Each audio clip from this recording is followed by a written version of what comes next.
Welcome in, everybody. Alex Swire-Clark here, emotional intelligence expert, author, and award-winning speaker. If you're listening to us on the podcast format today, thanks so much. I hope that you're tuning in on Stitcher, Spotify, or wherever you find your podcast, Apple Podcast, and now Google Play is done, so they're now Google Podcasts. If you're watching us on the YouTube channel, thanks for joining. If you are on YouTube, please hit that like and subscribe button at the bottom so you can get all the great content that we provide to you on a weekly basis here on the channel, all about emotional intelligence and how you can use it to improve your personal and professional life. On today's episode, Black Widow. What does that have to do with emotional intelligence? What does that have to do with your business? And what is the Disney model doing to change the way we think about events? So stay tuned and find out more.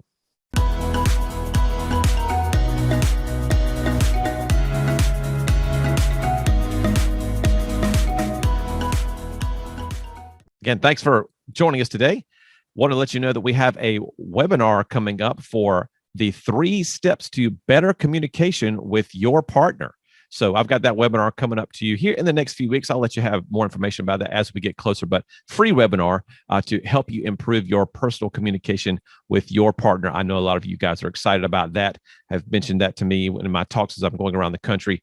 This is great for business. This is also giving me some tips for how to work with my partner better. Do you have anything else? And so, yes, this is the anything else that's coming. Again, a webinar free, and I'll be putting out links to that as we get closer to that event here in early August. So the theme of today's show, Black Widow. What does it have to do with you and your business and in terms of your personal life as well? So let's talk business first. So I was on LinkedIn and doing just a little bit of floating around, and I happened to notice something. I'm going to share my screen with you here. If you're watching on YouTube, I encourage you to go over there to watch today's podcast. And this is from LinkedIn. And so from that perspective, it's a little thought process by Brent Kruger, one of my contacts out there who's a technical producer. He also does education for event and meeting planners as a consultant as well. And the numbers for Disney's Black Widow's opening box office were released today. This is Tuesday, the 13th. It might have been released Monday. And so there was a lot of talk and chatter about that on LinkedIn today about the fact that Disney released their numbers from the box office, but also separately for their Disney Plus sales for the Black Widow film. And so when they released it, $80 million was what Disney announced for their box office sales, which of course they have to split with the theaters. So basically roughly 40 million coming back to Disney as a result of that. But according to Brent and several other articles I've read, at least $60 million, $60 million was generated from Disney Plus purchases. So 80 million in theaters, 60 million for a total of 140 million in sales for Black Widow this weekend. So that was pretty interesting to me. And so from the business standpoint, Brent made a great point in terms of events. And so as CEOs and leaders that I speak to all the time, they're always trying to make their events as great as possible, whether it be, FedEx doing a big sales meeting in Florida, or whether it be, another company like LA Freight who's doing a company get together for all of their folks overseas. And they have to do kind of a hybrid situation because they've got folks that work in, multiple countries. It's interesting to see this dynamic and this culture shift in terms of what's okay and what's not in terms of media. And so, streaming services have been out there for quite some time now, the Netflixes of the world and Disney Plus and, Paramount Plus and all those kinds of things. So Brent makes a great point here, and it's on my screen right now. I'll read it to you if you listen on the podcast. It says, "Hey, event folks, Disney made $60 million this weekend off people who decided they'd rather watch Black Widow in the comfort of their own homes. That's 3 million households, including his. And Disney Plus isn't even available worldwide, and that doesn't include the monthly fee for the service itself. Families decided the experience, in quotes, of going to the theater wasn't worth the time and expense and opted for the digital experience. So, do you think people will start to make the same choices with events? If so, what percentage? And will you leave them behind by focusing on in-person again to the exclusion of digital audiences?" So great point by Brent in terms of this hybrid situation. Is it here to stay? Is it just kind of a flash in the pan with COVID that came through? Or is this something that's going to be with us long term? And the comments have been really, really good. It's been a very interactive article. One person, Mark Stevens, is a virtual meetings guy. He does consulting and coaching as well. He says, yes and no. Events are about people as much as content, but events have a weakness. the number of available seats. Digital massively expands seats and revenue. See the sports events or Disney above. But event online skills and technologies are still primitive, so digital experience is too. It will take some time. Check back in 3 years and you'll be amazed at what we call, quote, an event. Okay, what today looks like versus what was going on 3 years from now. So that's a good point, I think. And he says that events are about people, and that's certainly true. Sales are about people. Companies are about people. Everything in our lives is about people, right? I mean, it revolves around that. I mean, AI isn't taking over the entire world. People are still the driving force for every sale, every relationship, everything that's done on this planet. Adam Perry says, I spotted this, sparked some ideas here for sure. The obvious is paid access to content, but even more so premium or special pre-event content. And that's true. So you might be accessing that online. You might be accessing that through, the old school, prior to COVID, early access, like backstage passes to major celebrities, major people or players in a particular spot. You have some access there. Stuart Mitchell says, I love the cinema. There's nothing like it. The sound, the anticipation, the smell. It's a whole multi-sense sensation. Watching it digitally at home is not quite the same unless you make it a special event. Set the scene, add the extras, popcorn, lighting, and so forth. We don't want Zoom after Zoom or channel after channel on the TV. Event planners need to avoid the vanilla in both live and digital arenas. Both have their place. Now event planners and platforms need to up their digital game to capitalize on this wider market who don't want or can't make the live event. And so I know that this past weekend, National Speakers Association has a hybrid event out in Las Vegas. So we've got in-person folks, and then those folks who can't make it to that meeting, such as myself. I had other engagements this past weekend, picking up my kids from camp and so forth. So I couldn't make it to Influence in Las Vegas. So, what are we doing in terms of in our own companies to try to take advantage of all this new technology, these new tools that people are much more familiar with? In my company, as a CEO of Solor, we've been using Zoom, the Zoom platform, for, 7-8 years, basically about 6 to 8 months after they launched. We converted from NetViewer, which then became GoToMeeting, to the Zoom platform because in our trials, we found that the connection was a lot more stable. And so we've been Zooming for a long time right now, way before the pandemic. And so when people were talking about how does this Zoom thing work, I kind of became a guru and a go-to to that. But that aside, everyone went to this virtual format. And so for business standpoints, I've talked about this with my CEOs a lot. The I's and S's, if you're using the DISC model of human behavior, the I's and the S's really need that human connection, really need that interaction. And so the D's and C's love this virtual stuff. They can work from home, away from people. They don't have to necessarily be involved in the day-to-day of saying, oh, hey, how are you? Or all the coffee pot chit-chat that goes on from time to time. So, but the I's and the S's desperately need that. So I don't think that the in-person event is ever going to go away for certain personality styles. And so when we're trying to design our own team events as CEOs, when we're trying to think about ways that we're doing weekends or retreats for leadership and things like that, you got to keep in mind that different personality styles are going to see the priority for in-person versus virtual in very, very different ways. Again, D's and C's, those task-oriented individuals, if they can meet virtually, they will, because they can be really efficient in those times together. But then when they're done, they don't have to engage in those relationships. They can go and do other things that are offline, get laundry done, dishes done, take care of all the chores, whatever they have to be doing in that, they can do in a virtual environment away from people. And the I's and S's desperately want to meet together. They want to high five each other. They're hugging each other, having a great time, laughing, telling jokes, sharing drinks and food with each other, just making those memories, which you just can't do as well in virtual. I mean, say what you want to. Virtual events can be awesome, but they just, in my opinion, can never replace a in-person event, especially for those high I's and S's. Lots of great other comments down here as we scroll through.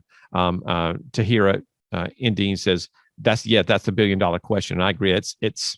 That's going to change the game for numerous companies. Michael Cohen says he's the CEO at Yugo Virtual. Says hybrid is forever. Entertainment, sports, and events. And of course, he would say that because he is a virtual and hybrid company. But to his point, I agree. You got folks who just don't want to get on a plane, who it's just so much easier. I've got speaking buddies who are out there, colleagues who are very, very well respected in the business, who say they're only going to do hybrid, virtual events from here on out. They don't want to get on a plane. They don't want to spend time away from family. They just basically want to get on their virtual podium, do their 45-minute speech or their 3-hour workshop or whatever they're happening to be doing, and then just say bye from hybrid world, boop, click, and then they're back to spending time with their family. So it depends on what your priorities are. And it depends on how you're wired. How are you gaining energy? Do you gain energy from that audience? Are you there more as a task-oriented person to deliver your content? And you don't necessarily want to spend time afterwards, with people hanging out and answering questions and that kind of thing. Everyone does it differently. No one does it wrong or right. It's just how you're wired and where you get your energy from. So lots of great content in that article in terms of just the discussion that was going on. A great thought by Brant started all these kind of things. Like Amy Beckham here says, Vice President of Association of Account Executives, says, if I can rent, quote unquote, if I can rent the movie at home for $30 instead of paying at the door plus another 50 in popcorn, candy, and Coke for two, and watch from my comfy couch, I will. But events are a whole other animal. There's an in-person aspect that will never be captured virtually. While virtual opened up a whole new world for events and made them accessible to many new attendees, it will never fully replace in-person. It will instead enhance it.